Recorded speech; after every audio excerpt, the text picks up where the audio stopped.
Falling asleep to Rick and Morty is a specific kind of comfort, and part of it is that the show never asks you to keep up. You have seen these episodes before. You know how the garage sounds, the low electrical hum of the ship, the way Rick's voice cracks and stumbles over its own consonants, the small anxious rise in Morty's. In that half-awake state, the plot stops being something you follow and becomes something you float on. You do not need to watch the portal open to know the green of it. The dialogue arrives already understood, and understanding without effort is most of what rest is made of. The dread that runs under this show in daylight softens into texture at night, and the voices you know so well keep talking, whether you stay awake for them or not. Tonight moves slowly through the story of the one Morty who refused to be nobody. The Morty who looked at a universe built to keep him small and decided to run it instead. We will follow the long thread of evil Morty from the edges of the series to its center, unhurried, in order, letting each piece settle before the next arrives. Welcome to Paper Town. This is a place made for the hour when you are ready to stop holding the day. There is nothing here you need to keep track of, nothing you have to remember in the morning. Settle into whatever position lets your shoulders drop. Turn the lights down or off. Let the words do the work and let yourself sink underneath them, because the story will keep going, calm and steady, long after you have stopped listening. The premise the series hands you in its very first episode looks smaller than it is. A grandfather takes his grandson to another dimension to gather seeds, and while the two of them are gone, the boy's parents sit at home and argue about whether the old man should be moved into a retirement home for the crime of keeping the boy out of school. That is the whole shape of the pilot, as most people remember it. A domestic worry, an adventure, a family that cannot quite decide what to do with the strange relative in the garage. But notice what has already been established without any speech about it. There is a home dimension. There is somewhere else. And the man moves between them as easily as another person walks to the corner store. The seeds come from a different world. The argument stays behind in this one. Two places, held apart, and one figure who does not treat the distance as remarkable. Hold on to that, because the series is going to widen it until the family drama becomes almost a rounding error. The widening begins in earnest in the 6th episode, the one built around a love potion. Rick gives Morty a serum meant to make a girl named Jessica fall for him. It is a small, adolescent wish, the kind of thing the whole series will keep returning to. And it is granted through chemistry rather than charm. Then it fails in the way these things fail on this show, which is to say catastrophically and irreversibly. The serum backfires. Rick tries to fix the fallout, and the attempt to fix it makes the situation worse, and the worst situation curdles into a world of monsters. Twisted.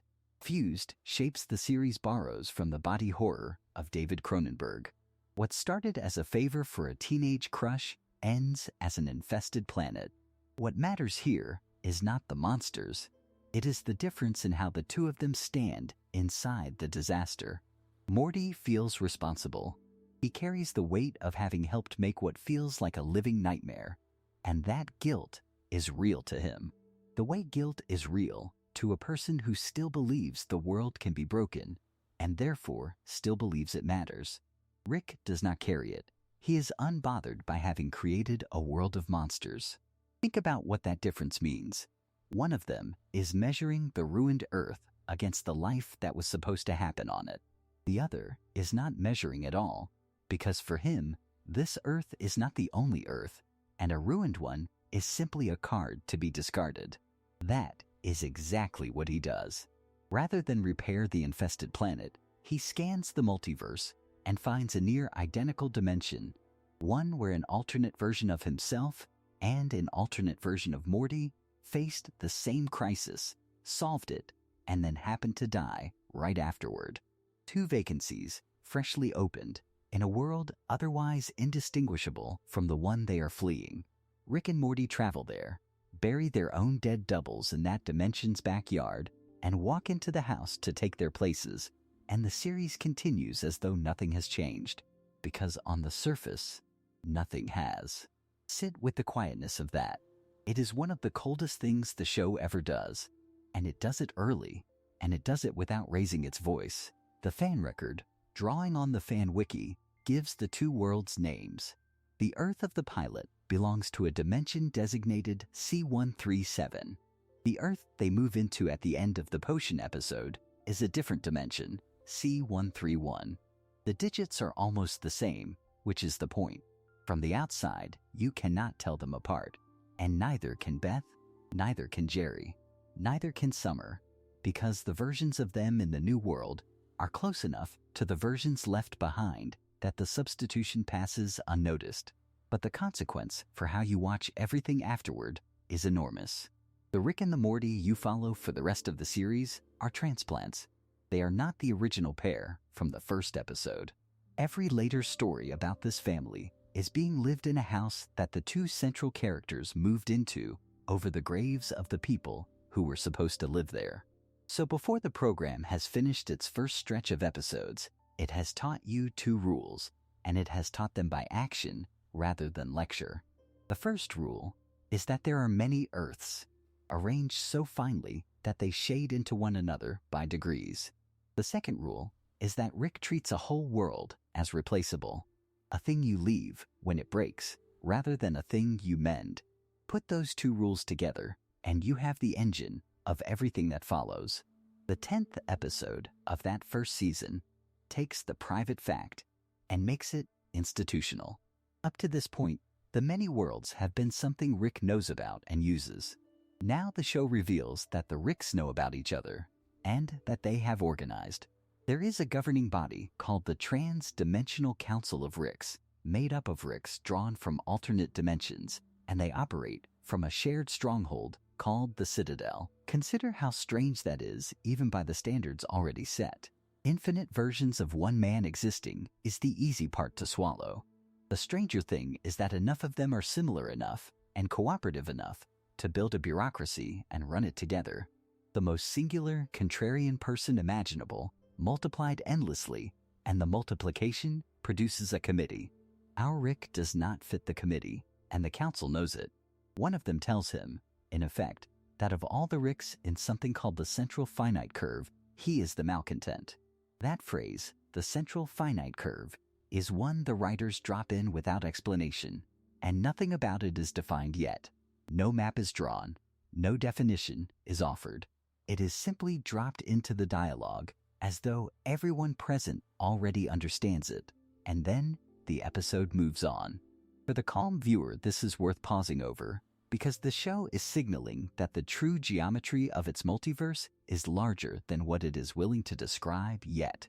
A curve, a boundary of some kind, a selected region within the infinite. The Ricks live inside it, and one of them has just called our Rick the worst of the ones inside it, and the audience is left holding a term it cannot yet unpack. The same episode makes the scale of the many worlds brutally concrete. 27 alternate dimension Ricks have just been murdered, and each of their Mortys has been kidnapped. Say that plainly to yourself. There are enough Rick and Morty pairs existing at the same time that 24 and more of them can be killed and taken, and it registers as a case to be investigated rather than the end of anything. The idea the pilot planted, one man crossing between two worlds, has grown into a body count of parallel grandfathers and a roster of stolen grandsons. Many Ricks, many Mortys, each pair a small variation on the same two people. And it is inside that arithmetic that the episode places its last and most important figure. The antagonist arrives masked, known at first only as a Morty with an eye patch, a designation that fans and the wiki would later settle into the name Evil Morty.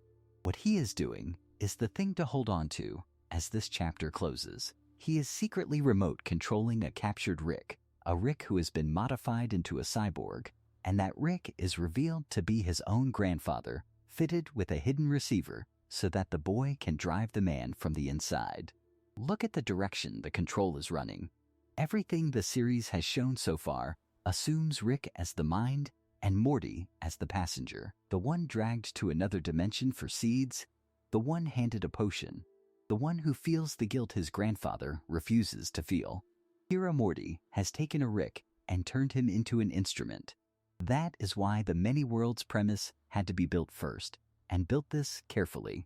If there is only one Rick and one Morty, the smarter one is simply the smarter one, and the story ends there.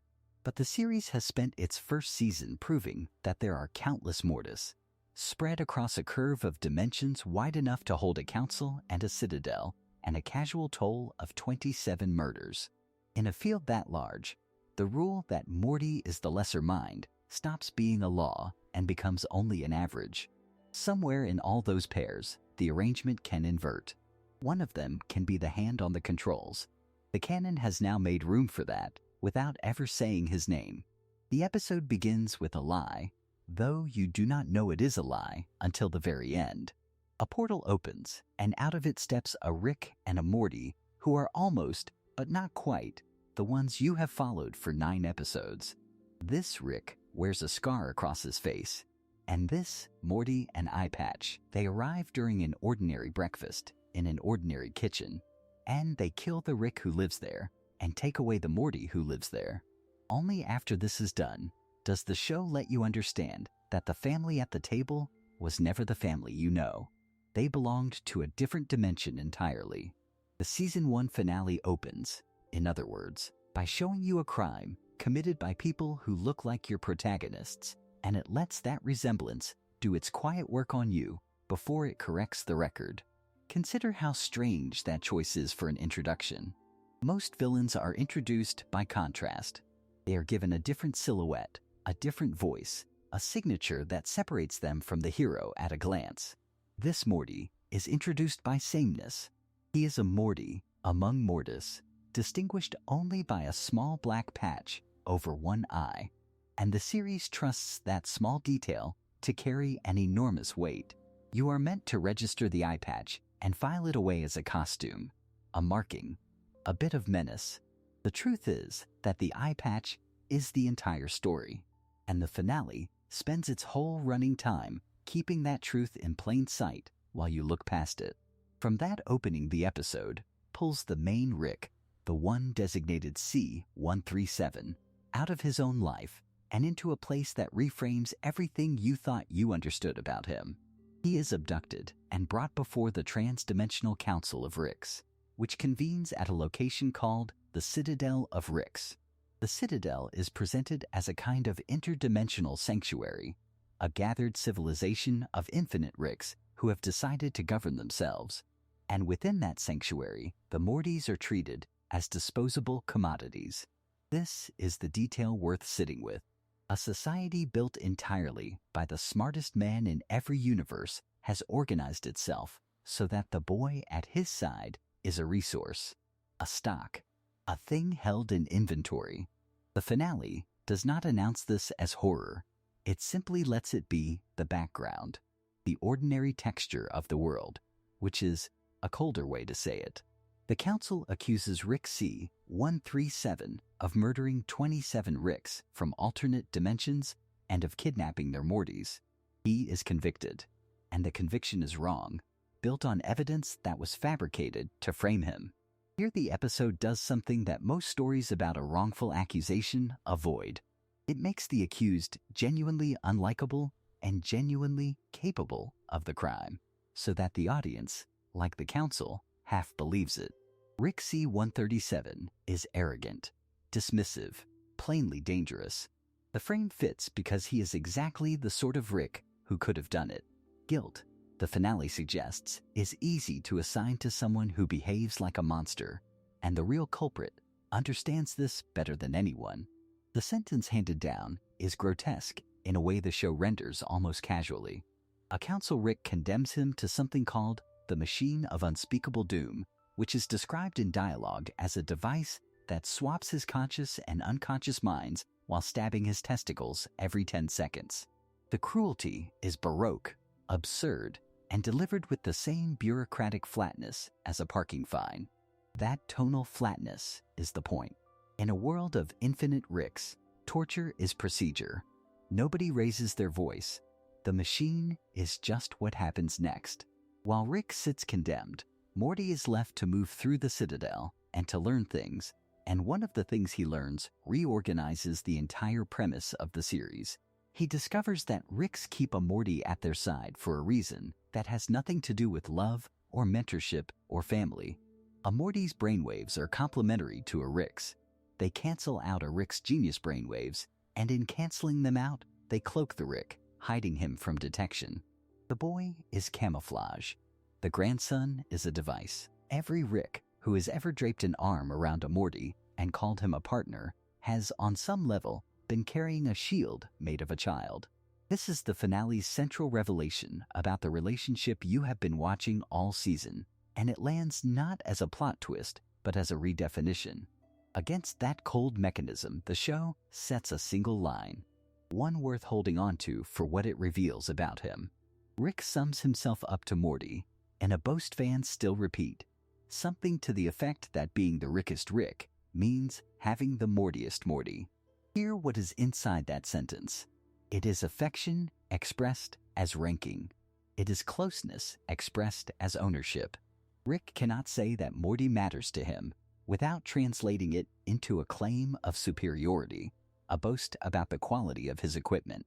The tragedy the finale is quietly building is that the villain has understood this sentence better than Rick has. The villain has understood that a Rick's pride in his Morty is the exact blind spot through which a Morty can rule him.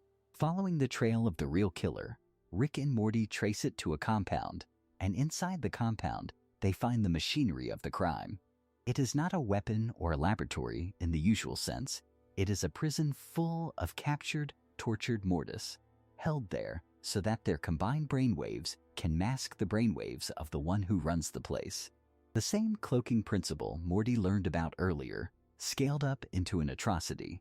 Where an ordinary Rick hides behind one boy, this operation hides behind many, a whole population of them kept in suffering to keep one signal invisible. The finale has taken its own premise, the Morty as camouflage, and pushed it to its logical extreme. And the extreme is a concentration camp of interchangeable children. What happens next is the emotional hinge of the episode, and it belongs to Morty.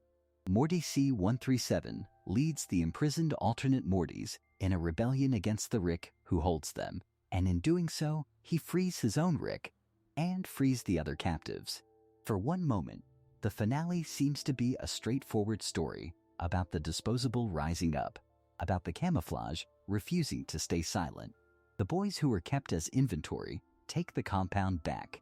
It would be a clean ending, and if the episode stopped there, it would be a warm one. It does not stop there.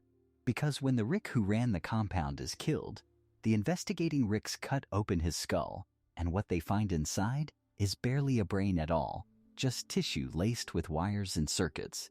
Or rather, it is mostly not a brain. The skull is filled largely with mechanical wiring rather than organic tissue.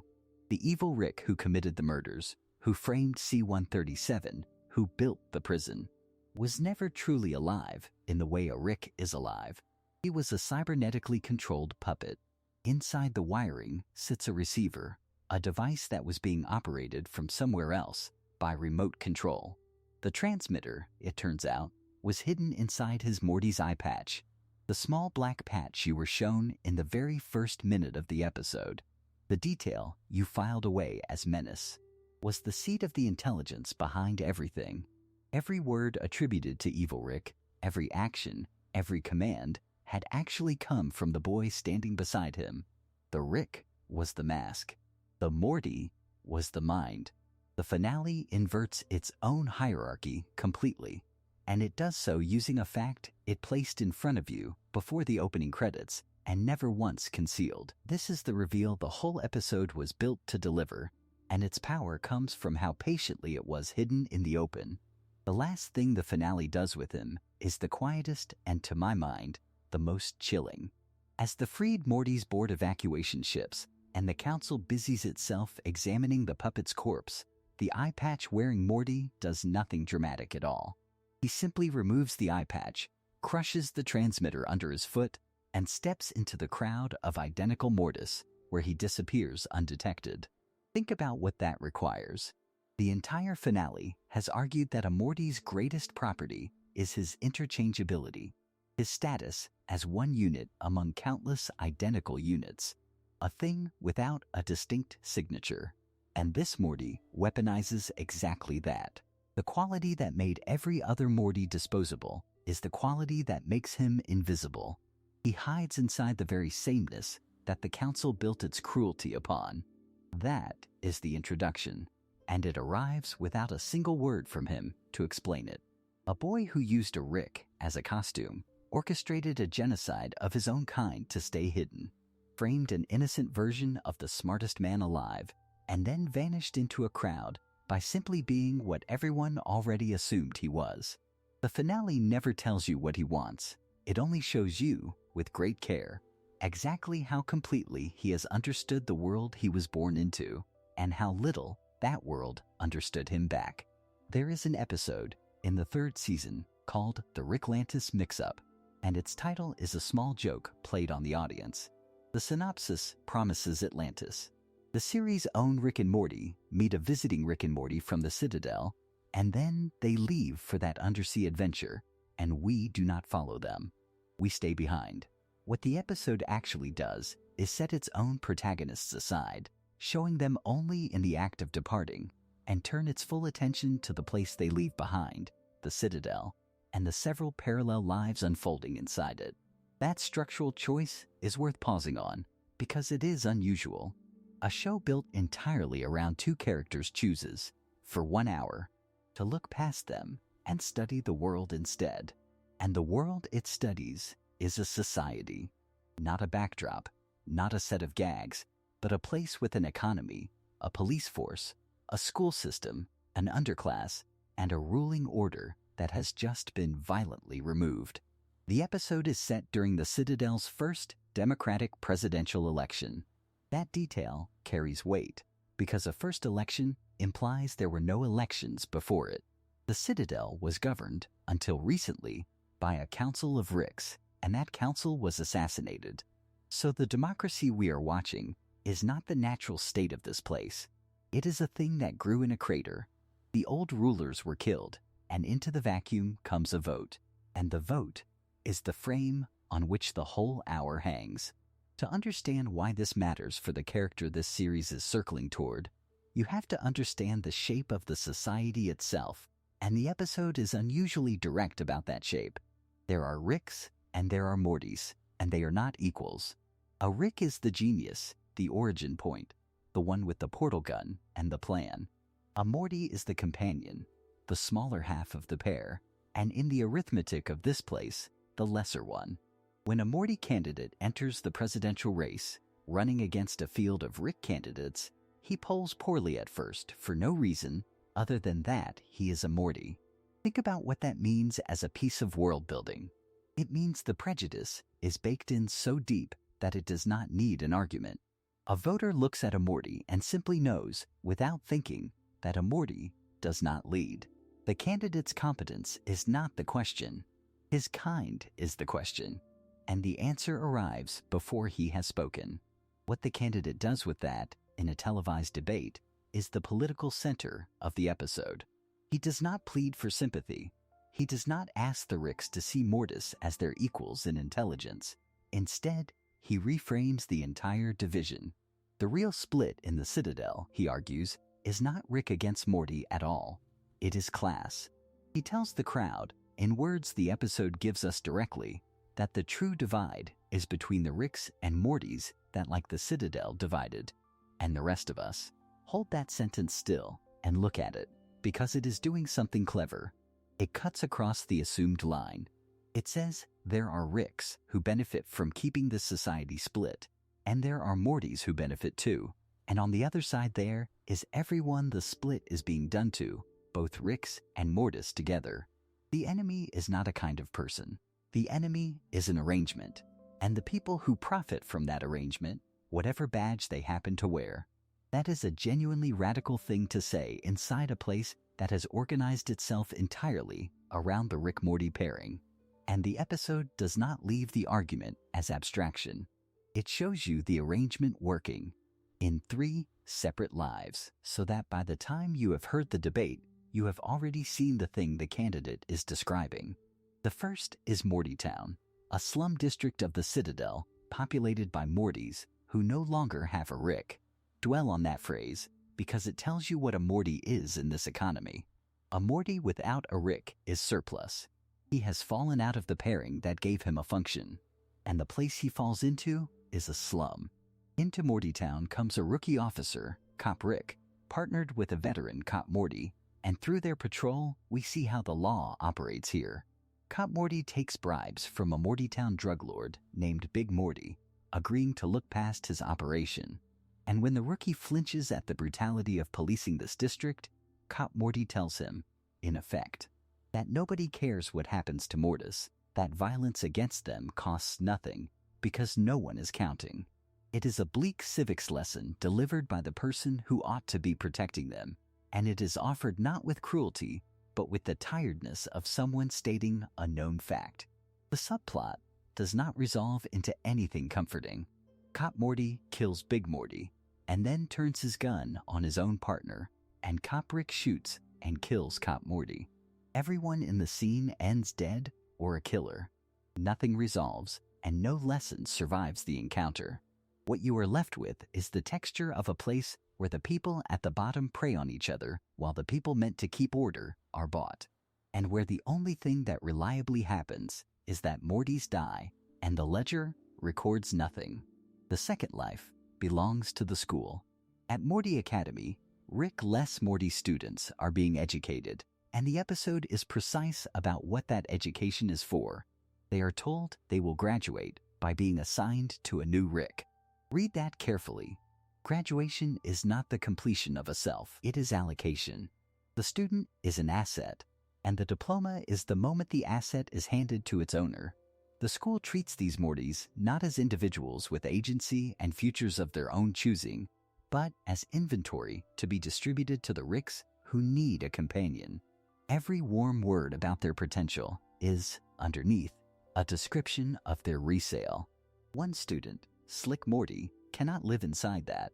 He gathers classmates and leads them searching for a rumored wishing portal, a thing that might, the rumor says, grant a wish. And when they find it, Slick Morty throws himself in, and the wish he makes as he goes is for life to change for Mortys. It is the most direct statement of hope in the whole hour. A child asking the universe to alter the terms of his existence. The portal turns out to be a trash disposal chute. He has not found a way out. He has thrown himself into the garbage. The episode delivers this without cushioning it, and the cruelty of the joke is exactly the point. In this society, a Morty's wish for a better life and a Morty's disposal are, physically, the same act.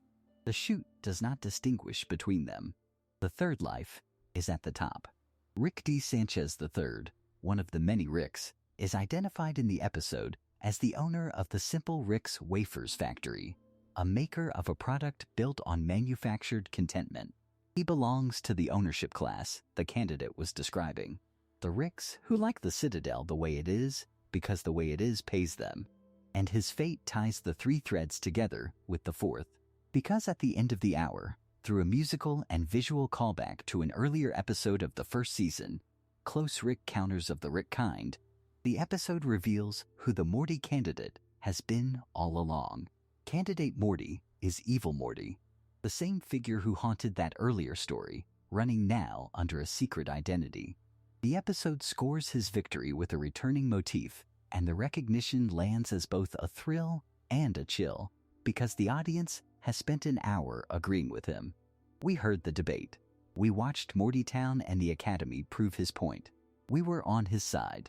And the reveal asks whether being right about the injustice is the same thing as being good, a question the episode refuses to answer for us. What he does next is the clearest picture of him the series has yet allowed. He wins the election, and then the Citadel's true power, a secret shadow council of Ricks, informs the new Morty president that his role is to be a figurehead. He was never meant to rule.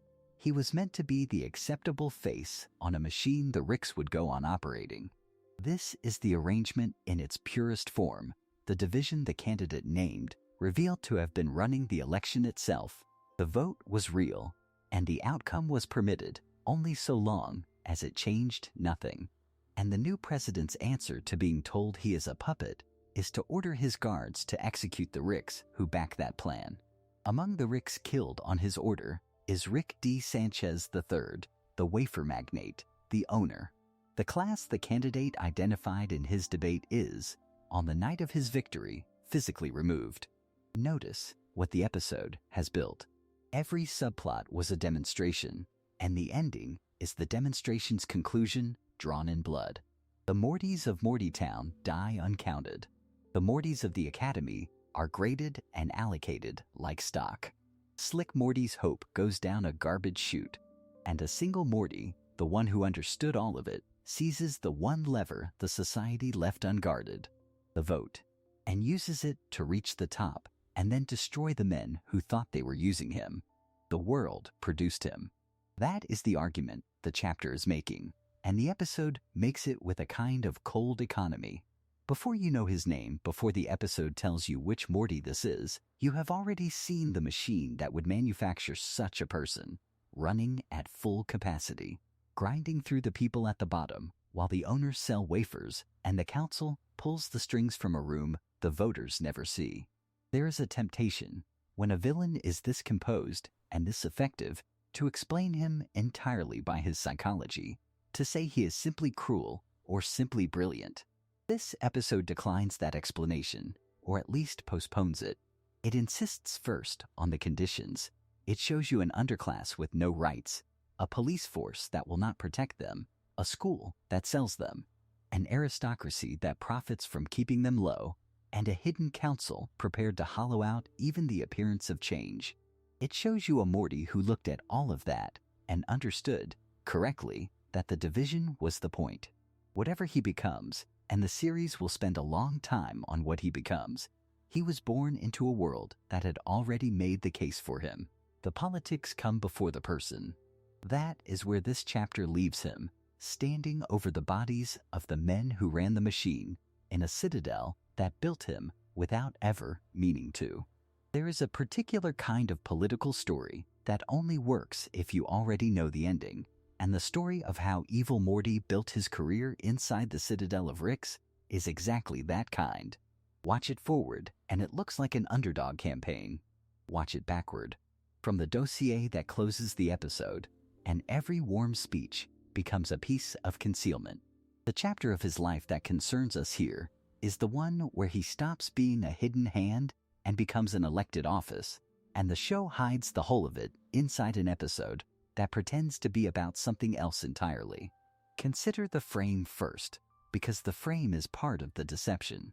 The official synopsis for the Ricklantis mix-up describes the families Rick and Morty meeting a visiting pair from the Citadel just before an Atlantis adventure.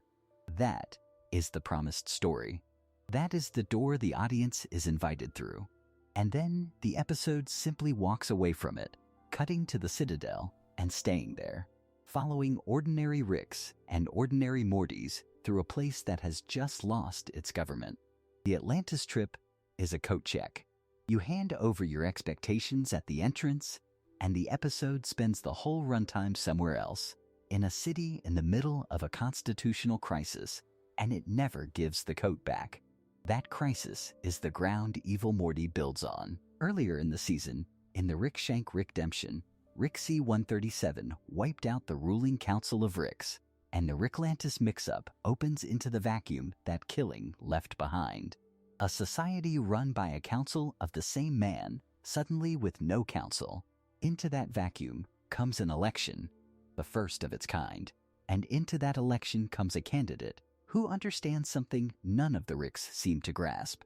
He understands that the Citadel is full of Mortis, and that the Mortys have been treated as second-class citizens the entire time, and that no one has ever asked for their vote.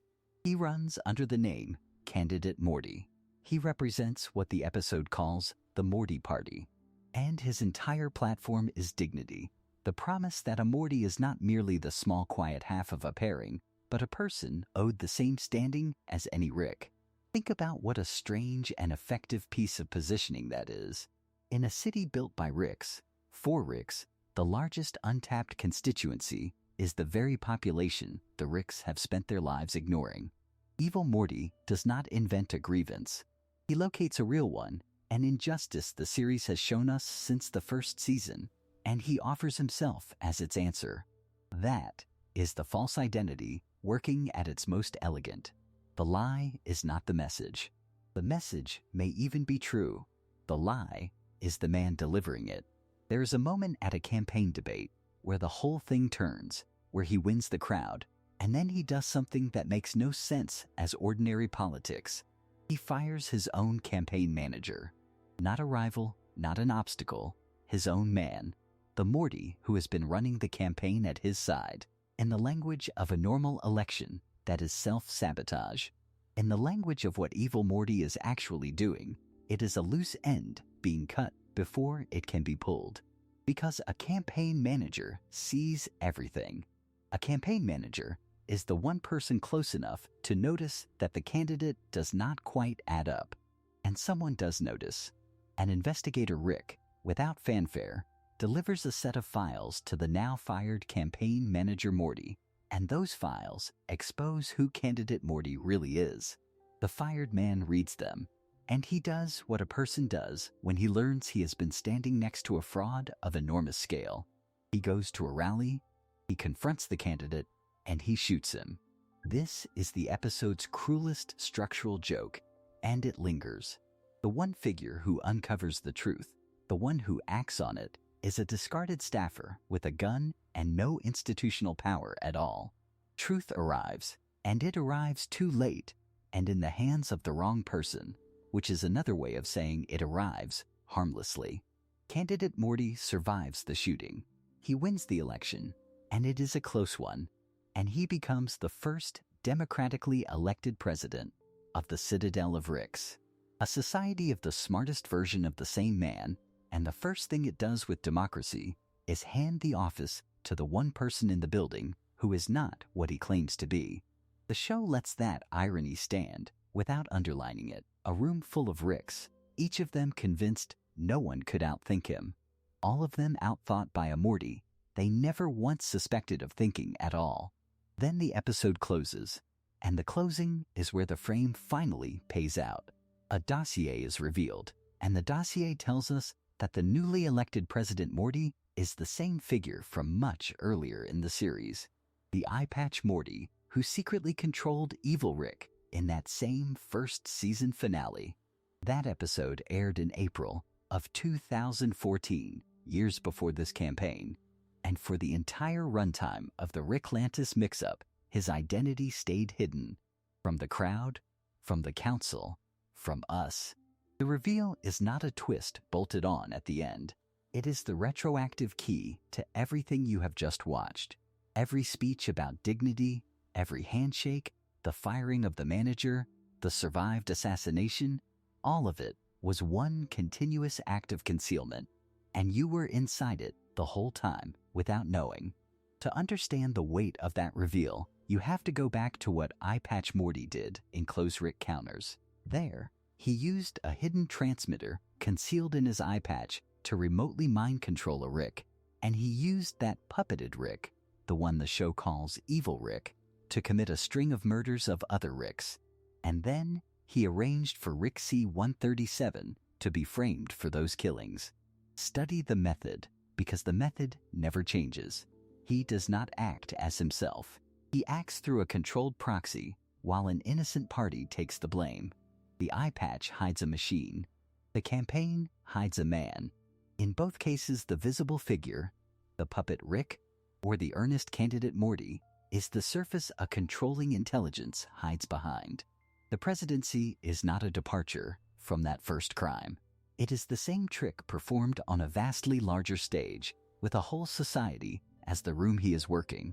And once he holds the office, he closes the last door himself. President Morty has his Secret Service Ricks execute the fired campaign manager Morty through an airlock. The reason is precise. That Morty held the documentary proof of who the president really is. The files the investigator Rick handed him, and so that Morty is removed, thrown out into vacuum, and the evidence goes with him. Other opposing council members are killed as well. The man who ran on lifting Mortys out of second-class status begins his term by killing the Mortys and Ricks who could contradict him. There is no contradiction there, though, only clarity. The campaign was never the goal. The campaign was the cover story for acquiring the power, and once the power is his, the cover story becomes a liability to be tidied away. Which brings us, finally, to why any of this mattered to him, and for that the story made us wait until the very end of Season 5. The synopsis for Rick Mirai Jack describes a middle-aged Morty hoping to reconnect with Rick, an emotional path that leads them to a familiar location, and the familiar location is the Citadel again. It is there that President Morty explains what the presidency was for. He reveals that he secretly kept a partial brain scan, the very scan that evil Rick had taken of Rick back in Close Rick Counters, and that he completed that scan, casually, over dinner appetizers, to obtain the multiversal data he needed. Hold those two moments side by side. The mind control transmitter in the eye patch and the half-finished brain scan are from the same first season episode. He walked out of that early crime not only having framed Rick, but having quietly pocketed an unfinished piece of him, and he carried it for years. So the political career, the entire arc traced across these two episodes, resolves into a single long reach for information. The Morty Party, the debates, the concealed identity, the survived assassination, the airlocked witness, the office itself, all of it sits between an incomplete scan taken in the first season and a completed scan finished over appetizers in the 5th. He did not want the Citadel because he wanted to rule it. He wanted what ruling it would let him finish. The dignity of Mortis, the promise that moved the crowd, was a true thing spoken by a person using it as a ladder, and when he reached the top of the ladder, he pulled it up behind him and got back to the work he had been doing since the beginning, which was never about the Citadel at all. There is a version of this story that never appears on screen. It happens in comment threads, in the small hours, on forums where strangers who will never meet argue about a cartoon as if it were scripture. Between the first season and the 5th, the audience of this show did something the show itself did not do for years. They named a character. They built a theory of him. They were right about some of it and wrong about a great deal. And the record of their guessing, kept in public and never deleted, is one of the more honest documents of how a modern fandom thinks. Consider where it starts. In that 10th first season episode, aired in the spring of 2014, a Morty appears who is not like the others.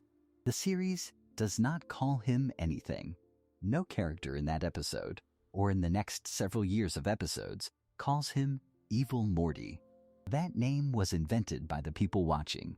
They needed a handle for a figure the writers had left deliberately blank, and so they supplied one, and it stuck so completely that when Rick finally speaks the words on screen in the Season 5 finale in 2021, it arrives feeling less like a reveal and more like the series catching up to its own audience. The fandom named him first. For 7 years, the official term for this character was a piece of fan vocabulary that the writers eventually chose to adopt. Something similar happens with an idea rather than a person. In that same first season episode, a member of the Council of Ricks says the words central finite curve. He does not explain them.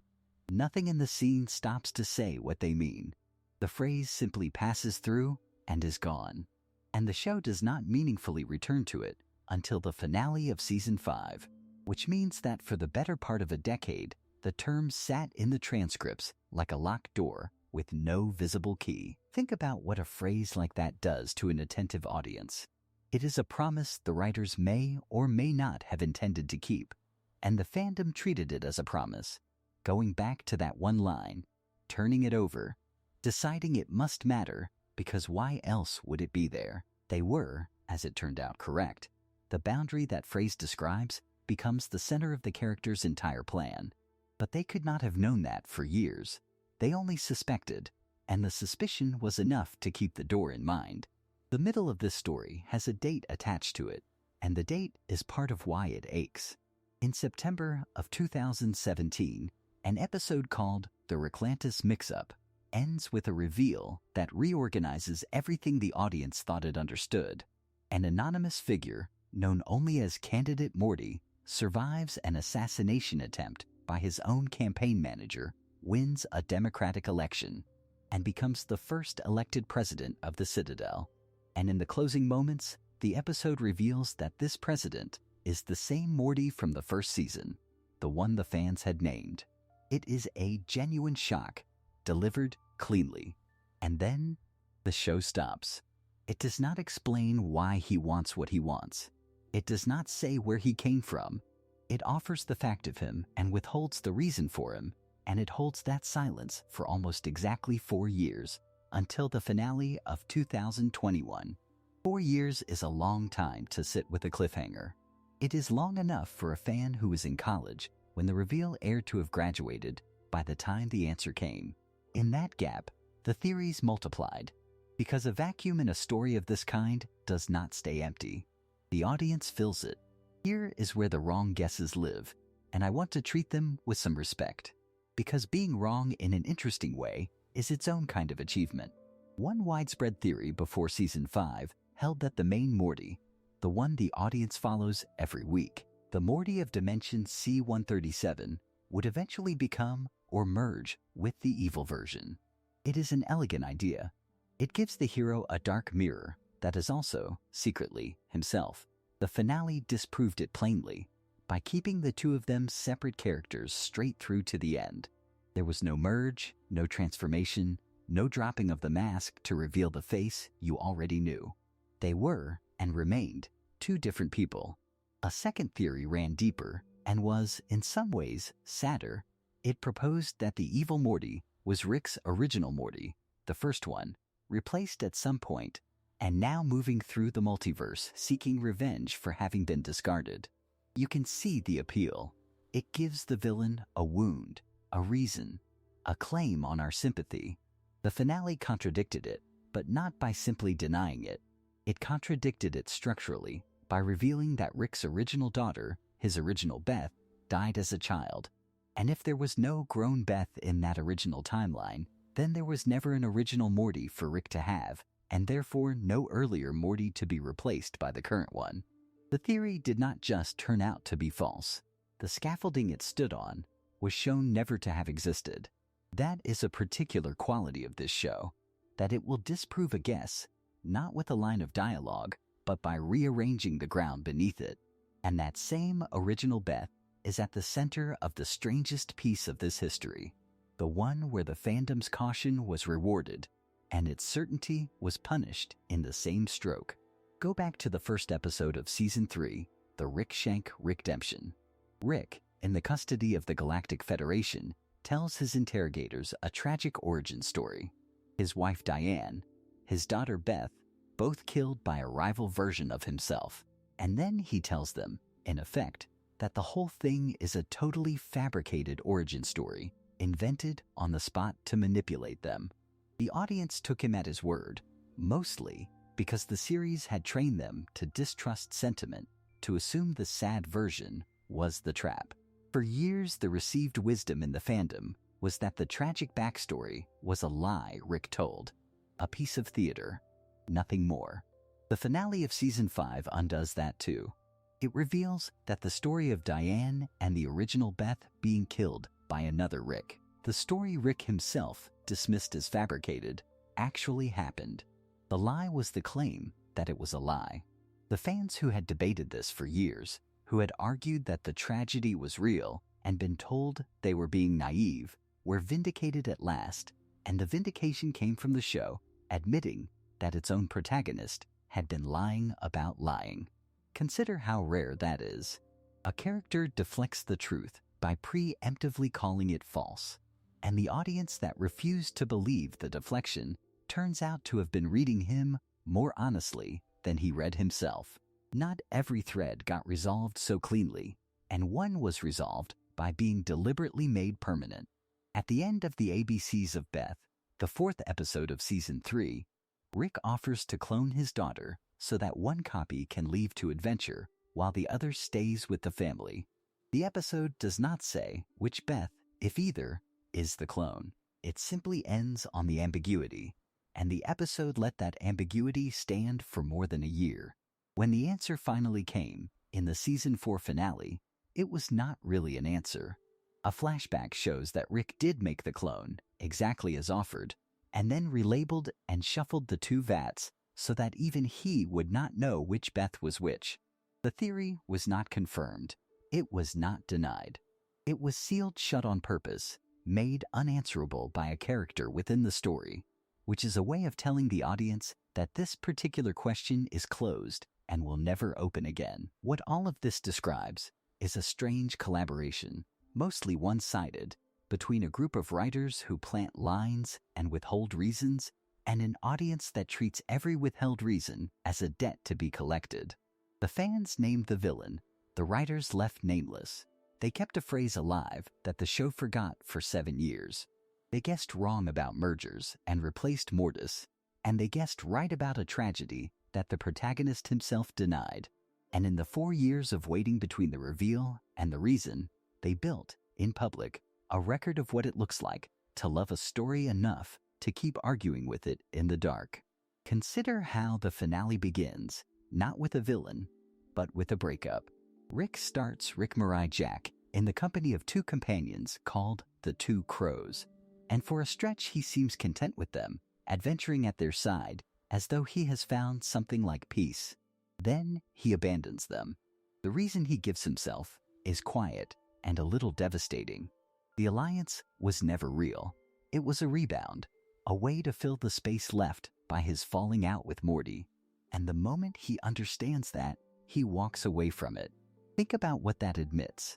Before the multiverse-shaking events of this episode arrive, before the Citadel and the Curve and the Escape, the show tells you that the engine driving all of it is one damaged man who cannot be alone and cannot say so.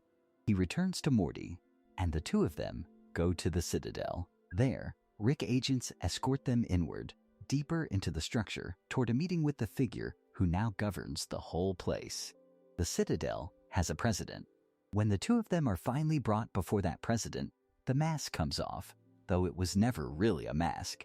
President Morty is Evil Morty, the one who slipped away seasons ago, the one who kept turning up at the edges of the story, has not been hiding in some far corner of reality. He has been sitting at the center of Rick Power, running it, waiting, the escort, the ceremony, the long walk inward, all resolve into a single reveal that the audience has half expected for years and still feels the weight of when it lands. What he has been doing with that power is the heart of the plot. Evil Morty explains that he has taken brain scans from Rick and that he has used them to engineer a way to breach something the episode names very precisely: the central finite curve. If you have watched this show for a long time and never quite had the cosmology laid out for you, this is the moment it becomes concrete. The central finite curve, he explains, is an isolated portion of the multiverse, not the whole of infinity. A carved-out section, a bubble, and the rule that defines the bubble is simple and unsettling. It contains only the universes in which Rick is the smartest being alive. Let that settle for a moment. Somewhere, someone drew a line around every reality where Rick wins, where Rick is the apex, and sealed those realities off from all the others. The infinite multiverse the story has always gestured toward turns out, for these characters, to be a fence. They have been living inside a preserve, built to guarantee one-man supremacy. To understand why any of this exists, the episode reaches backward through a series of flashbacks, and the flashbacks are the closest thing the show has ever given to an origin. We see that an alternate Rick, a Rick from some other reality, murdered Rick C-137's wife, a woman named Diane, and his young daughter Beth. That killing is the wound. It is what sends this particular Rick to his workbench. He builds his first portal gun for a single reason: to hunt. The means to cross realities is the means to find the version of himself who took his family and pursue him across the whole of existence. The series has spent years presenting Rick as a being beyond motive, a nihilist who does things because nothing matters. The flashback gently corrects that. At the beginning, something mattered enormously, and it was taken. The hunt has consequences the young grieving Rick could not have predicted. The flashbacks establish that his confrontation with the rival Ricks he encounters, the other versions of himself scattered through those sealed realities, leads directly to the founding of the Citadel. The institution, the government, the entire civilization of Ricks and Mortis that evil Morty now presides over, grows out of one man's search for the killer of his wife and child. Grief becomes infrastructure. The pursuit becomes a nation. And the nation, over time, becomes exactly the kind of self-serving structure that the young Rick, standing over his ruined home, could never have imagined himself building. The curve that keeps Rick supreme and the citadel that organizes that supremacy both trace back to the same source, and the finale draws that line without softening it. Which brings the episode to its argument, delivered by evil Morty directly to the Morty standing in front of him. He is asked, in effect, what makes him evil, and his answer refuses the word even as he uses it. His motivation, he says, is that he is sick of how Ricks treat Mortis. And then he says something close to the line the whole character has been building toward, remembered by fans in almost these words. That's what makes me evil, being sick of him. If you've ever been sick of him, you've been evil too. Notice what that does. It takes the label the Citadel has pinned on him, evil, and hands it back to every Morty who has ever felt used, diminished, dragged along as an accessory to a Rick's whims. If exhaustion with that treatment is evil, he suggests, then evil is simply the honest name for a feeling almost every Morty has had and swallowed. He is not claiming to be good. He is claiming that the category is rigged, that the system calls resistance wickedness because the system was built by the ones being resisted. Then he makes an offer.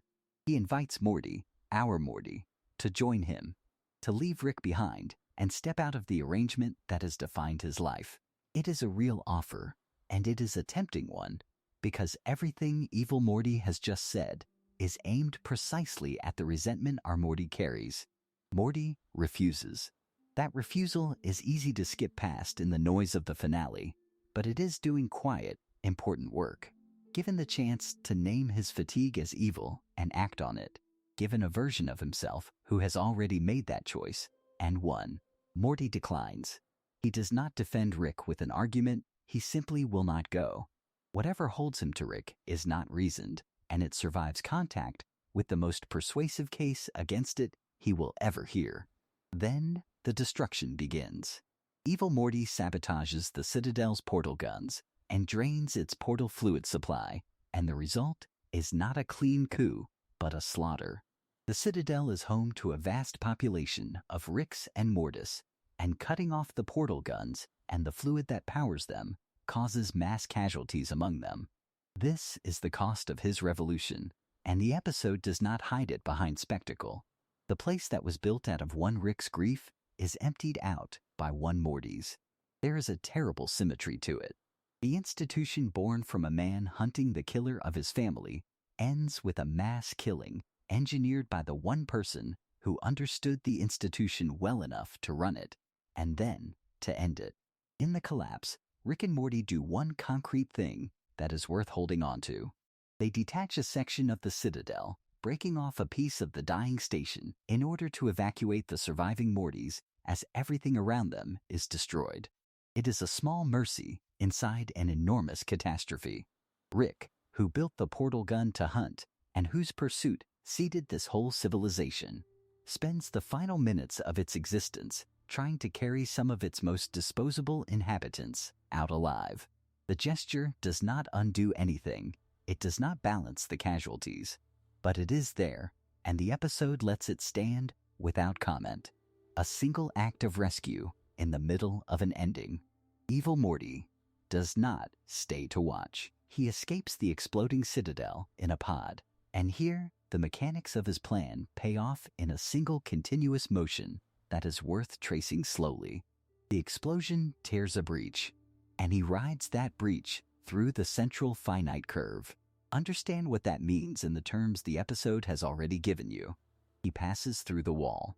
He crosses the boundary of the sealed section, the fence that kept everything inside it in a universe where no mind outranks Rick's. And he comes out the other side, into the wider multiverse, the real infinity, the part that was never supposed to be reachable. And once he is through, he opens a gold portal with an upgraded portal gun and departs. The color matters as a signal. The ordinary portals of this show are green.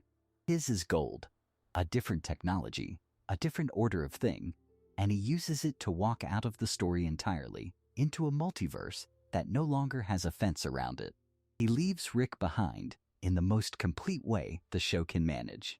After the escape, all of the portal fluid has been depleted, every drop, which means Rick's portal gun, the very device he invented as a young man to chase the killer of his wife and daughter, the tool that has defined his power for the entire run of the series, does not work.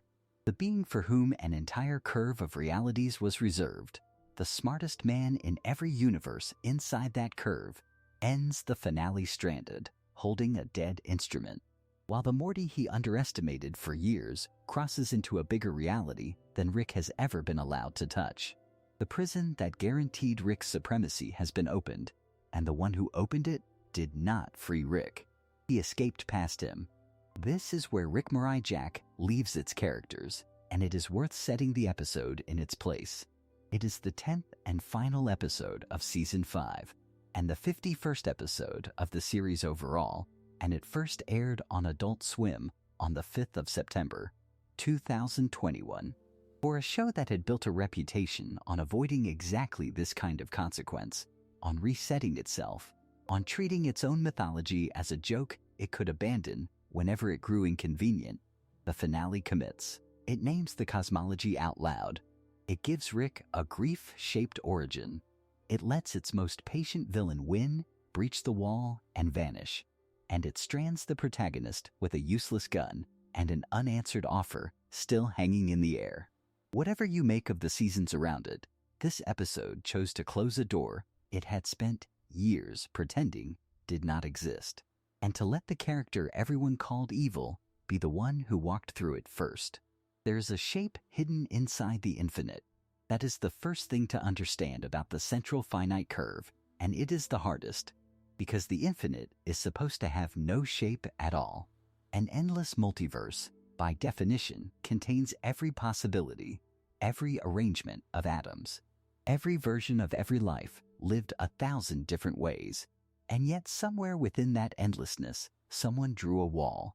The central finite curve amounts to a walled-off subset of that infinity, and the rule that defines it is simple and strange in equal measure. It contains only those universes in which Rick Sanchez reigns as the cleverest mind there is. Consider that for a moment. Out of all the worlds that could exist, this region gathers together only the ones where a single man wins. Not most beings, not many. In every universe inside the curve, the smartest thing in that entire reality is a Rick. It is a filter, and it is a flattering one. And it was not an accident of nature. It was built. The one who built it was Rick C-137. The version of Rick the series has followed from the beginning, working alongside the fledgling Council of Ricks in the days when that council was still forming. Together they constructed a machine underneath the Citadel, an advanced device built around the same portal technology that defines the whole series. What that machine does is a kind of cosmic bordering. It locks out travel to or from any universe where a Rick is not the dominant life form. Everything where a Rick reigns stays reachable. Everything else is sealed away, on the far side of a barrier that portal guns cannot cross. The infinite still exists out there. It is simply out of reach. Here is a detail worth holding on to, because it changes how you read the entire show once you know it. The portal guns, the signature devices that let Ricks tear open reality and step between worlds like walking through a doorway, can only function for travel within the central finite curve. Every adventure you have ever watched, every dimension the family has hopped to, every alternate Earth and cursed timeline and pickle-shaped detour has happened inside the walls. The whole sprawling playground of the series is the finite region. The freedom that Rick wears so casually is freedom inside a cage he designed himself. The name arrived long before the explanation. The term central finite curve was first spoken in that same first season episode, which first aired early in 2014. That is remarkably early. And it is the very episode that introduces Evil Morty, which tells you the writers understood from near the beginning that the wall and that particular boy belonged to the same story. For years, though, the phrase sat in the show like a locked box. It was mentioned and not opened. The audience carried it around as a piece of jargon, a bit of lore that sounded important without anyone quite being told why. The full explanation did not come until the season 5 finale, Rick Mirai Jack, in the autumn of 2021. 7 years passed between the naming and the understanding. To see why the wall matters, you have to follow the one character who refused to accept it. Back in the Ricklantis Mix-Up, an episode from Season 3 that first aired in the autumn of 2017, the episode revealed something that reframed everything that had come before. The newly elected president of the Citadel, the figure who had won power over the whole society of Ricks and Mortys, was the same Evil Morty from that first season episode. The boy from that first season debut had not vanished. He had been climbing, and he had climbed all the way to the top of the very institution built to keep the wall standing. Think about the patience in that. A Morty in a civilization designed entirely around the supremacy of Ricks works his way through the machinery of power until he is running it. He does not want the presidency for the sake of the presidency. He wants what sits underneath the Citadel. In Rick Mirai Jack, we finally see the plan complete itself. Evil Morty uses schematics obtained from a scan of Rick's own brain, the blueprint of the man who built the wall in the first place, and he turns that knowledge against its architect. He overcharges the Citadel's dimensional drive, pushing the machine far past what it was meant to bear, until it blasts a hole straight through the central finite curve. Then he steps through a yellow portal into the wider multiverse beyond, into the true infinite that no portal gun was ever supposed to reach. The manner of the escape is where the show turns cold, and it is worth describing plainly. As Evil Morty seizes the dimensional drive, portal fluid floods the Citadel. The ordinary Ricks and Mortys, sensing catastrophe, attempt some kind of organized evacuation, a survival plan. But the escape does not save them. They are rerouted instead into the Citadel's cloning vat meat grinder, and their remains are used to help power the very overcharge that is breaking the wall. The Society of Ricks becomes fuel for the door out of the world the Ricks made. There is a grim symmetry to it that the writing does not soften.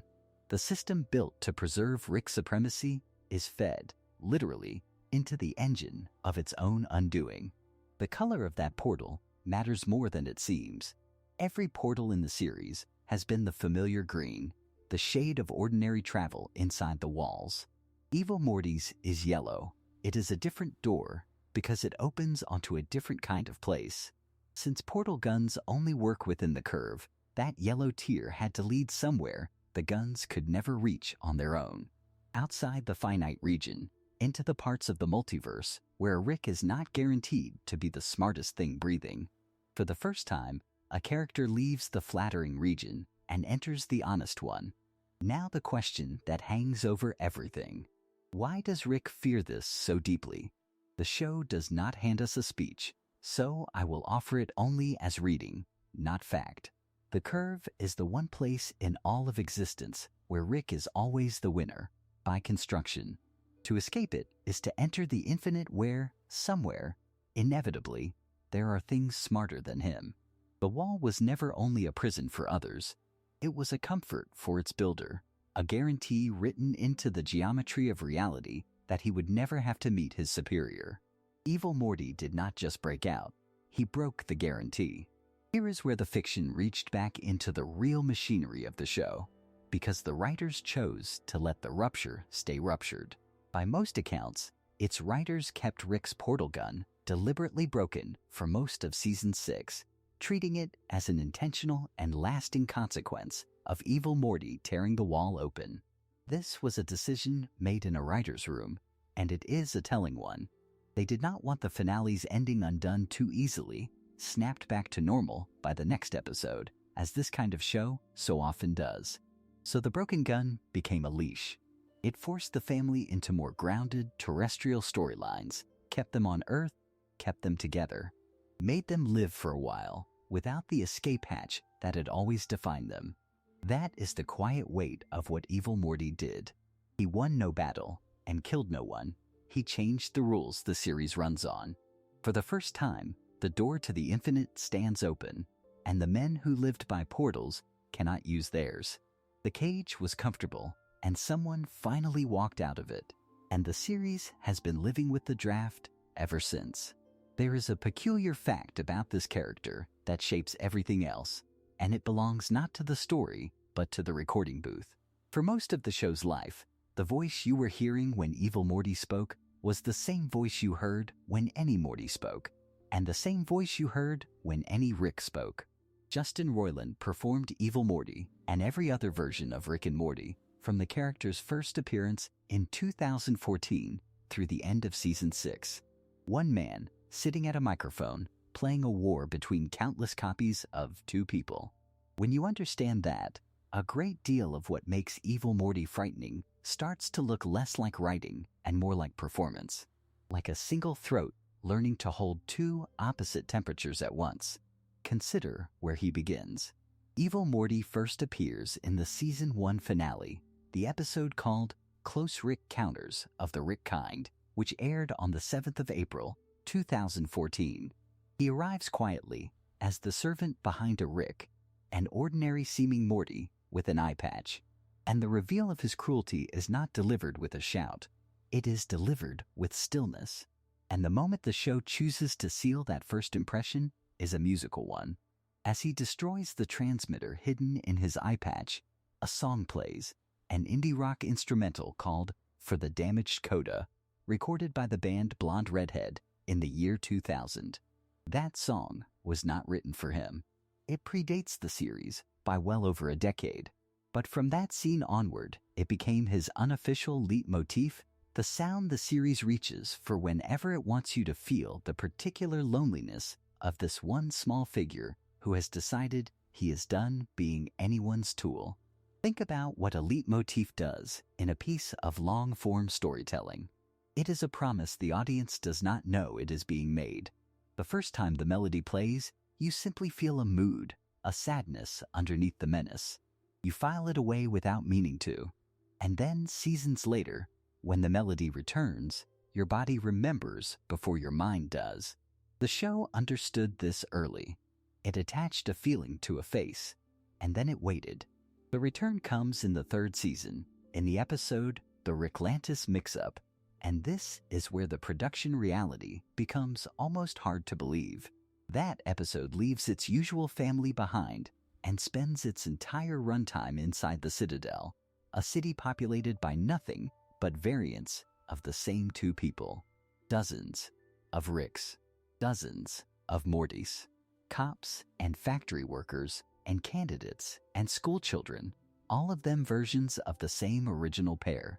And nearly the entire cast of that episode was voiced by Justin Roiland alone. He populated a city by himself. He gave each variant enough of a distinct edge that you could follow the crowd, could tell a weary Morty from a hopeful one, a corrupt Rick from a broken one, all through subtle shifts in a voice that was fundamentally the same voice. Critics writing about that episode praised it as one of the great voice performances of the series, pointing exactly to that ability, the way he distinguished dozens of Rick and Morty variants using only small vocal adjustments. And it is worth asking why that praise matters for this character specifically. Because the emotional hinge of the whole episode is the reveal that the mild candidate running for president of the Citadel, the calm and reasonable one, the one who seems to represent hope, is evil Morty. The reveal only lands because Roiland could make that candidate sound like an ordinary, sincere Morty right up until the mask comes off. The lie was in the voice, and one performer was telling both halves of it. Then, as the reveal completes and he stands as the newly elected president, For the Damaged Coda plays again. The promise from Season 1 is kept. The melody you half remembered from a small scene in a finale years earlier returns over a moment of total triumph, and the sadness it carried the first time now colors the victory, so that even his winning feels like grief. That is a direction choice as much as a writing choice, the decision to let sound carry the memory the plot cannot pause to explain. There is a naming curiosity here that also grows straight out of the production setup, and it tells you something about how the show related to its own villain. Because Roiland voiced nearly every Rick and nearly every Morty, the character was never actually called Evil Morty on screen for most of his existence. The name was a fan name, a piece of audience shorthand. Within the story, he was referred to differently at different stages, first as the Morty with the eye patch, and later, during the Citadel arc, as the candidate, and then as the president. He was not formally named Evil Morty in the series itself until the 5th season finale, the episode called Rick Mirai Jack. For years he existed as a figure the fans had named and the show had not, a shadow that everyone recognized and no one had officially introduced. He grew up, in a sense, in the space between what viewers called him and what the series would admit. Now hold all of that against what happened next, because the production story took a turn that no writer planned.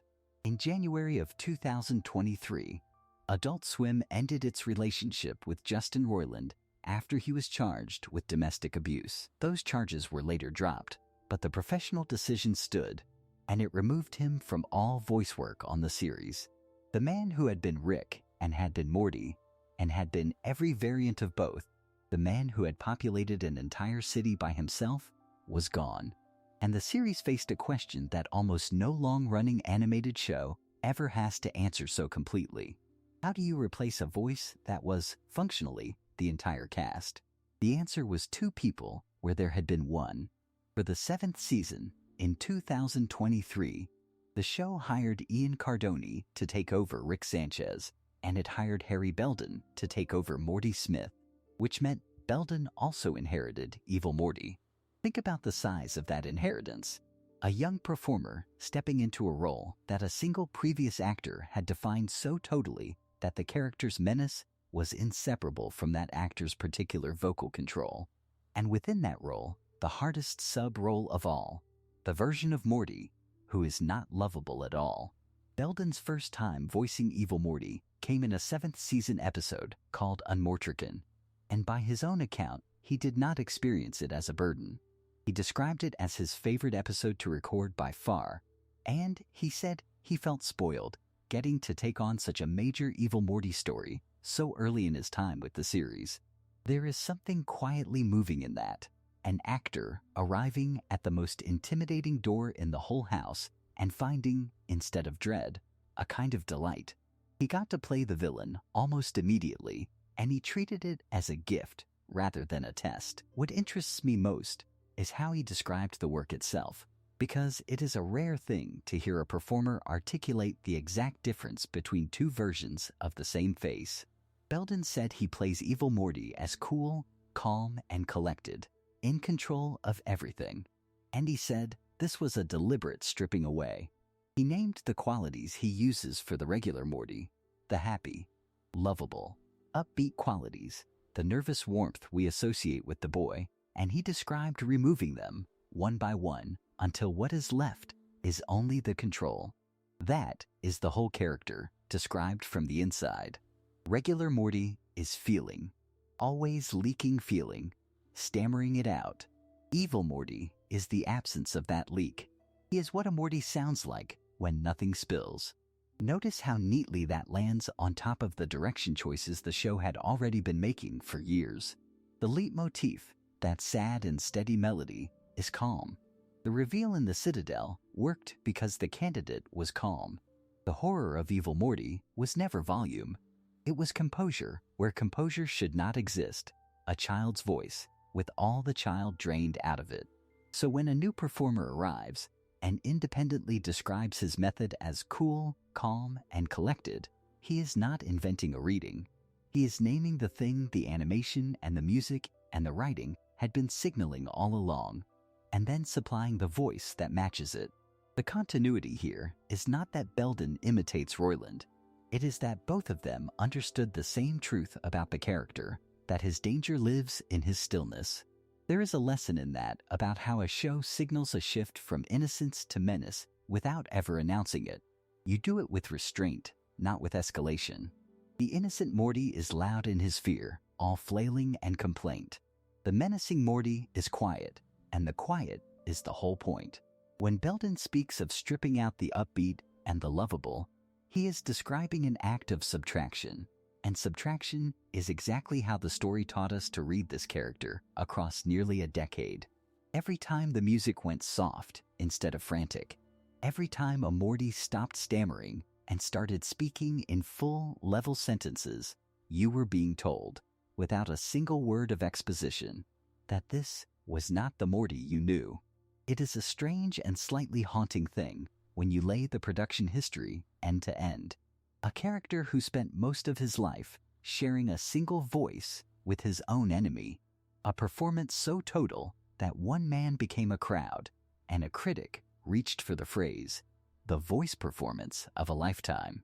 A song borrowed from the year 2000 that came to mean this one lonely figure, played once over the destruction of an eye patch, and again over the winning of a throne. A name the fans gave that the show withheld for years. And then a rupture no one wrote. A real-world ending that forced the series to hand the loneliest role it had to a newcomer who received it as the best day of his working life and understood, right away, that the way to play evil here was to play calm. Two voices now, where there was one. But the instruction underneath them did not change. Take the warmth out, keep the control, and let the stillness do the frightening. The face stays the same. What moves behind it is the thing the animators and the composers, and now two different actors, all agreed to keep hidden in plain sight, right up until the moment it decides to be seen. Rick Murray Jack arrives at the end of Season 5 carrying a burden that most episodes of most shows never have to carry, which is the weight of expectation gathered across years, and the record shows it did not buckle under that weight. On Rotten Tomatoes, the episode holds a perfect score, 100% on the tomatometer, drawn from 11 critic reviews. That is a small pool of critics, and honesty requires that we say so, because 11 voices agreeing is not the same as 1,000 voices agreeing. Yet the agreement itself is striking. When a show has spent years teasing questions about the deeper structure of its universe, a unanimous verdict on the moment it finally answers them is not a small thing. Read the consensus that Rotten Tomatoes assembles from those reviews, and you find the critics circling one idea. The season, they say, finally gets serious in a lore-heavy finale, one that cathartically answers long-standing questions while setting up a new direction that no one can quite predict. Consider what that sentence is actually praising. It is not praising jokes, and it is not praising spectacle. It is praising release, the specific relief of a story that has been holding its cards for a long time and at last turns them face up. Catharsis is an old word, older than television, and the critics reach for it here because the ordinary vocabulary of comedy reviewing does not cover what the finale is doing. The audience numbers tell a compatible story, though they come from different rooms of the same house. On IMDb, the episode carries a user rating of 9.3 out of 10, which places it near the very top of what a television episode can earn from a general voting public. Metacritic offers a quieter, more granular picture. There, the user score sits at 8.6 out of 10, built from 10 user ratings, and of those ratings, 80% are positive, while 20% are mixed. Notice that in this smaller sample, not a single rating falls into the negative column. The disagreement, such as it is only ever between people who loved it and people who felt something more complicated. No one, in that particular room, walked away cold. Then the professional reviews begin to complicate the picture in the honest way that good criticism should. Den of Geek looked at the two-part finale the pairing of Forgetting Sarah Morchel with Rick Morai Jack, and landed on 3.5 stars out of 5. Their praise went to the payoff, the satisfaction of watching long-running continuity finally resolve after years of patient setup. But their reservation is telling, and it is a reservation about form rather than substance. The delivery, they felt, came too fast, rapid fire, so quickly that it became hard to emotionally process what was being handed to you. Think about what that criticism implies. The finale had so much to give that the giving itself became overwhelming, that the audience was asked to feel a great deal in a short span, and the sheer velocity of revelation left little room to breathe.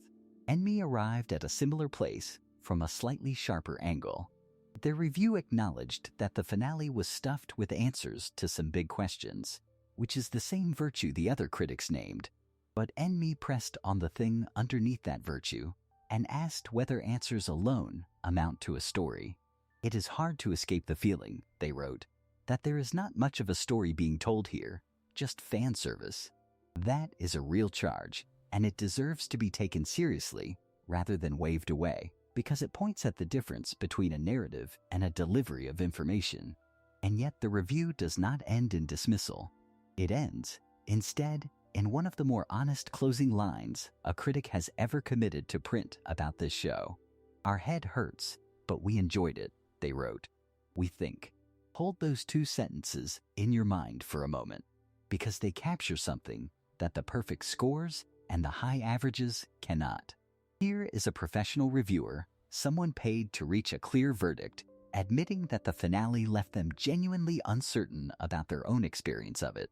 The head hurts because so much was delivered so fast. The enjoyment is real, but it is provisional, qualified by that final hesitant addition, we think. It is the response of someone standing inside a rush of information and revelation, unsure whether what they felt was the satisfaction of a story or the dazzle of a magic trick, and choosing not to pretend the difference away. What emerges when you set all of these voices side by side is not a contradiction, but a shape. The critics are unanimous that the finale answers its questions, and answers them with feeling, and the audiences, on IMDb and on Metacritic alike, reward it with numbers that sit near the ceiling.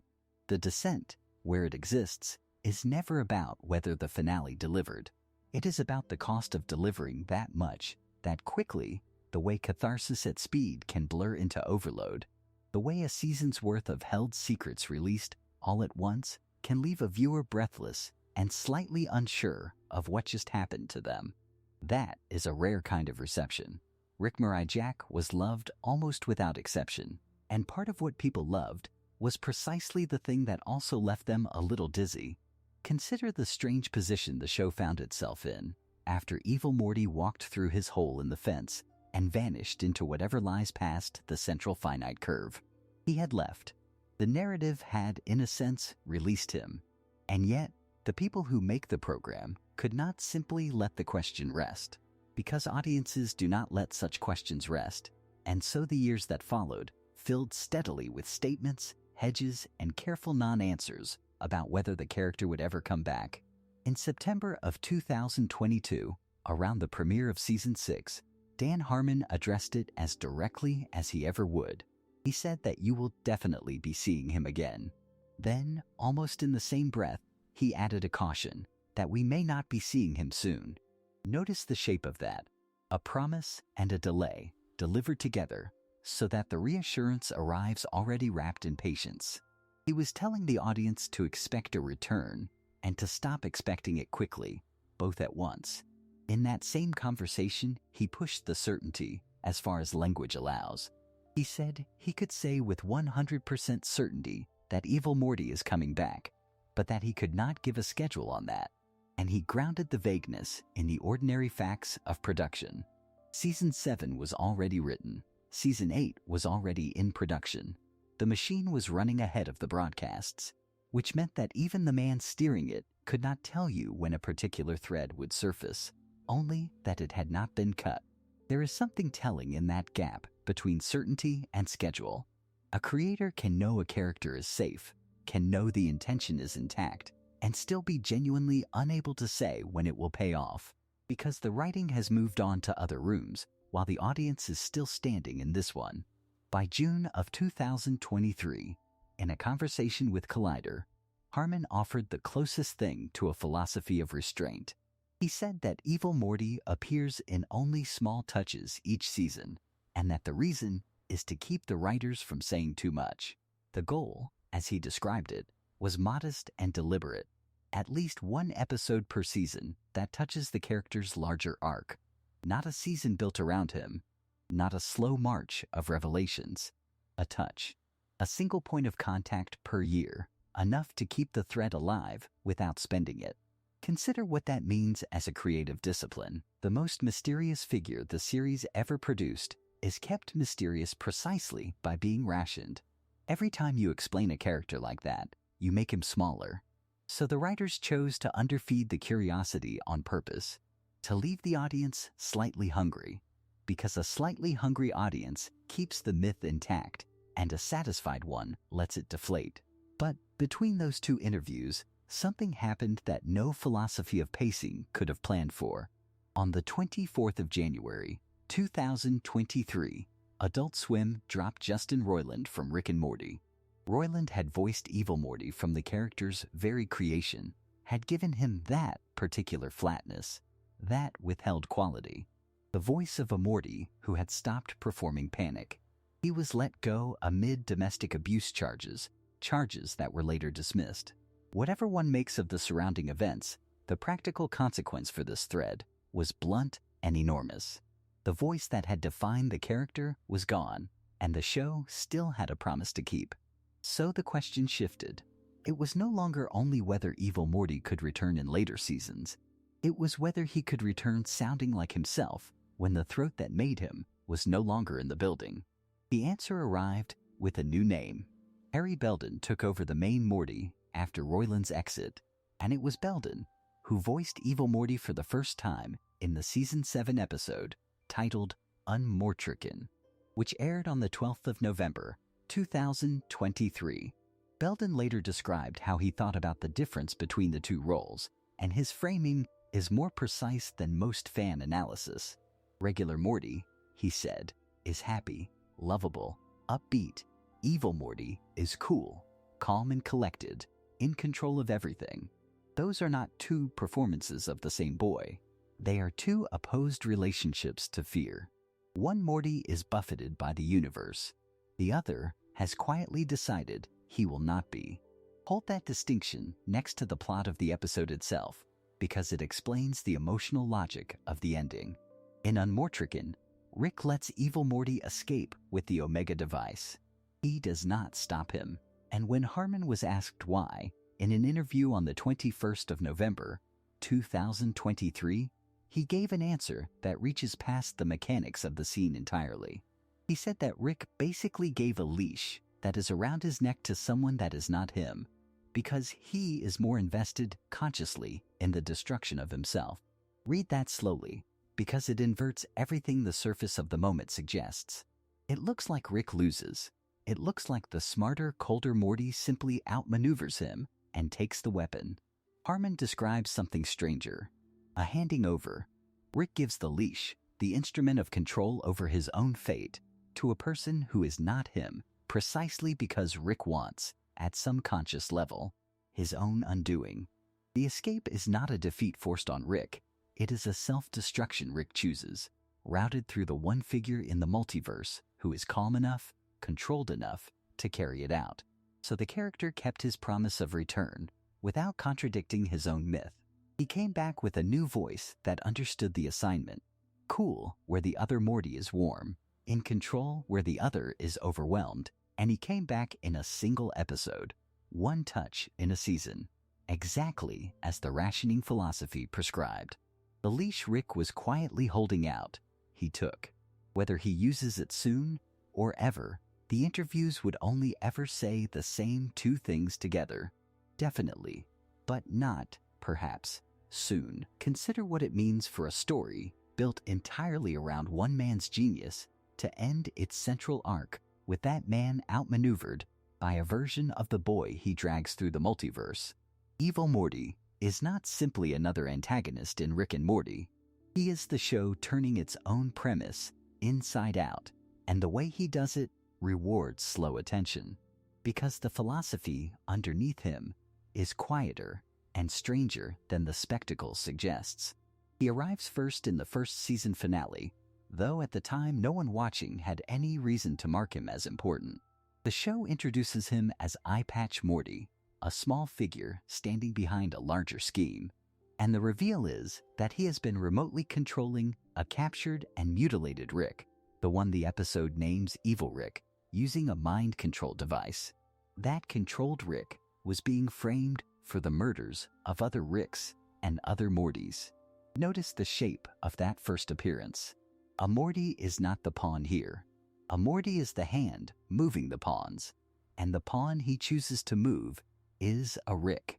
The whole hierarchy of the series, the assumption that the Rick is the mind and the Morty is the accessory, is inverted in the very first scene this character appears in, and most people did not catch it until much later.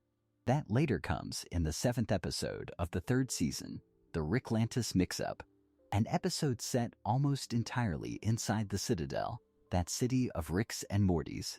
Within it, a figure known only as Campaign Manager Morty runs a campaign for Citadel president. And it is a rigged campaign, one that includes the shooting of a rival candidate. The episode spends its running time letting you believe you are watching a self-contained political tragedy.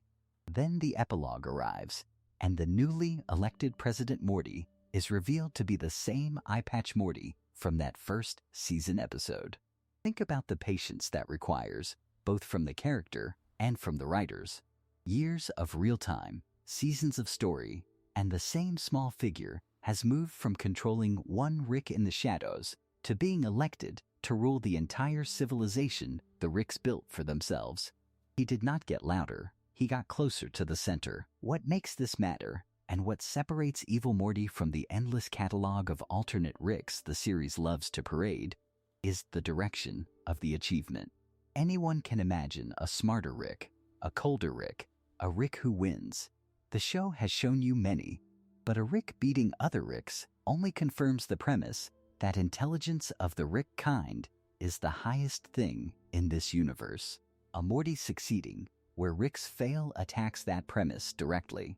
It suggests the thing the show is built to deny, which is that the quality that actually breaks the system is not raw intelligence at all. It is will. It is the refusal to accept the position you were assigned. Every Rick accepts the Citadel, accepts the curve, accepts the arrangement, because the arrangement flatters them. A Morty has no such flattery to protect, and so a Morty can see the walls. The nature of those walls is finally spelled out in the 10th episode of the 5th season, the finale titled Rick Mirai Jack, and this is where the character's philosophy stops being implied and becomes stated. Evil Morty, now Citadel president, explains what the central finite curve actually is. It is a bounded set of universes, and Rick, the one the show calls C-137, built it specifically to wall off every reality in which Rick is not the supreme intelligence.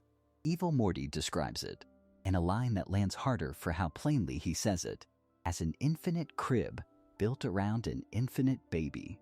Hold that image. The most powerful being across countless dimensions has spent that power constructing a nursery, an enclosure whose only function is to guarantee he never has to meet anyone who could unsettle him.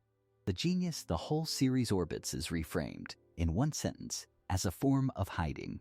Then Evil Morty tells you why he did what he did, and the motive is smaller and more human than any grand villainy. He says, in effect, that his whole reason is being sick of Rick, and he extends it outward to every Morty and to you. If you have ever been sick of Rick, he says, you have been evil too. That single move dissolves the moral category the character's name seems to promise. Evil, here, is not an alignment. It is not a philosophy of cruelty. It is the accumulated resentment of anyone who has been dragged along, talked over, used as a component, and finally grown tired of it. The finale is telling you that the villain is not a monster who wants to burn the world. He is the ordinary exhaustion of the person beside the great man, taken to its logical end. There is something almost gentle in that, and something unsettling, because it means the capacity for what he becomes lives in every version of the sidekick, including the one you were meant to root for. The finale also grants him a concrete victory over Rick, and it is careful to make that victory technological, not merely lucky. Rick admits, on screen, that he knows only one being who ever hacked his portal gun, and that it turned out to be evil Morty. This is not a small concession from a character who defines himself by never being outmatched. It is Rick acknowledging that on the exact terrain he considers his own, the terrain of invention, a Morty beat him. The climax builds this into its final action. Evil Morty destroys the Citadel and breaches the wall of the central finite curve using a device that combines Morty and Rick Dina with portal fluid, and then he escapes through an upgraded portal gun into the wider multiverse, the part that lies beyond Rick's control. He leaves Rick without a working escape plan. By the end, he stands as the only character in the series confirmed to have left the curve entirely. The infinite baby's crib has a hole in it now, and the only one who climbed out was the child no one was watching. The smaller textures the story uses to mark him are worth pausing on, because they reward the kind of slow attention a quiet night invites. There is a piece of music, a song called For the Damaged Coda by the band Blonde Redhead, that functions as his recurring motif. It plays at the close of that first season episode as he destroys his eye patch transmitter, and it returns at the end of the third season episode after he is revealed as Citadel president. When he finally breaks through the wall in the fifth season finale, the show does not abandon the theme. It plays a remixed version titled More Coda, the same melody, evolved, following him from the shadows to the throne to the exit. A composer might tell you that reusing a theme is how you tell an audience these moments belong to one story, even when years divide them. And the choice to remix, rather than replace it as he escapes, is its own quiet statement that the small figure from the first season and the being who breaks the multiverse are the same person, grown. There is one more fact that belongs here. From the world outside the screen, the character was voiced by Justin Roiland from his debut in 2014 through the fifth season finale 7 years later. After Roiland's departure from the series in 2023, the role passed to Harry Belden, who began voicing the character in the 7th season. The voice that first spoke his resentment is not the voice that carries him forward. And there is a strange fittingness to that for a character whose entire meaning is that the part beneath the genius can outlast the genius and go on without him. Evil Morty was never the villain of this story, and that is the whole of what these seasons have been trying to show you. He is the figure who looked at the central finite curve, at the infinite arrangement of universes bent around the comfort of a single man, and understood that he was a prop inside another person's design. Every Morty is meant to be a shield. Every Rick is meant to be the center. And one Morty refused the role written for him, not out of cruelty, but out of the simple and terrible wish to exist as something other than an appendage. Consider what that means, to spend your life as the sidekick of a god who does not even see you, and then to spend your genius not on revenge, but on the door out. He did not want to rule the Citadel. He did not want to replace the man who broke him. He wanted the wall gone, the curve severed, and a universe where no version of him was born already owned. When he steps through that opening at the end, into a reality where Rick is finally just a name and not a gravity, the show gives us its quietest and its largest image at once. A small figure walking into ordinary space, with no throne behind him and no one left watching, only the dark, and the choice to be no one's story but his own. If you enjoyed this video essay, make sure to subscribe. Thanks for watching, and I will see you in the next.